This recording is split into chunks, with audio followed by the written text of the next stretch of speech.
নমস্কার। আজ আমরা ওয়ান লাভের ৪১তম পর্ব নিয়ে একটু চলছে, তাই না? হ্যাঁ, আর সেটার প্রভাব কিন্তু পুরো পরিবারের ওপরই পড়ছে। মানে এই পর্বে অবিশ্বাস, পারিবারিক চাপ, আবার কিছু ব্যক্তিগত সিদ্ধান্ত সব মিলিয়ে বেশ জটিল একটা অবস্থা। ঠিক, একটা রাতের ঘটনা নিয়েই তো সব শুরু। একদম। চলুন তাহলে গভীরে যাওয়া যাক। পর্বের শুরুতেই তো দেখলাম দুয়া একেবারে ভেঙে পড়েছে। আসলানকে অন্য এক মহিলার বাড়ি থেকে বের হতে দেখেছে সে।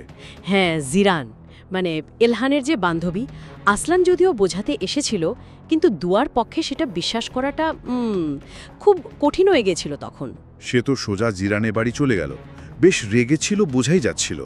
ওর প্রতিক্রিয়াটা কিন্তু শুধু রাগ নয়, আমার মনে হয় ওর নিরাপত্তাহীনতাও কাজ করেছে। যেভাবে ও জিরানকে বলল, বিশেষ করে বিবাহ। আর তখনই এলেন আব্দুল্লাহ সাহেব। উনি আসলানের আচরণ, বিশেষ করে ইলহানের মতো বন্ধুর সঙ্গ নিয়ে বেশ অসন্তুষ্ট। হ্যাঁ, ওনার কথায় মনে হলো উনি ছেলের এই স্বাধীন চলাফেরাটা ঠিক মানতে পারছেন না, সঙ্গদোষের উপর জোর দিচ্ছিলেন।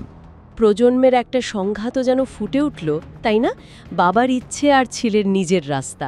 আর এই সব কিছুর মধ্যেই আসলান যেন একটা বোমা ফেলল, ওই হোটেলের ব্যাপারটা ও হ্যাঁ, দুয়ার বাবার সাথে পার্টনারশিপে হোটেল থেকে পড়লেন। স্বাভাবিক, ওনার সাথে কোনো আলোচনাই করা হয়নি।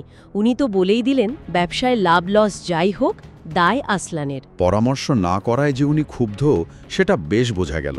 আর তারপর মরিয়ম যখন মুস্তাফার জন্য একই রকম সুযোগের কথা বললেন, তখন তো আব্দুল্লাহ সাহেব পুরনো দিনের কথা টেনে আনলেন। সেই ছোটবেলা। আর নূরের ব্যাপারটা, ও হ্যাঁ, নূর তো নিজের এক্সিবিশন নিয়ে ব্যস্ত, বাবা মা ওর বিয়ে নিয়ে চিন্তিত। এটাও আর এক ধরনের দ্বন্দ্ব, পরিবারের প্রত্যাশা আর নিজের ইচ্ছে। তাহলে ৪১তম পর্ব শেষে পরিস্থিতিটা বেশ ঘোলাটে, তাই না?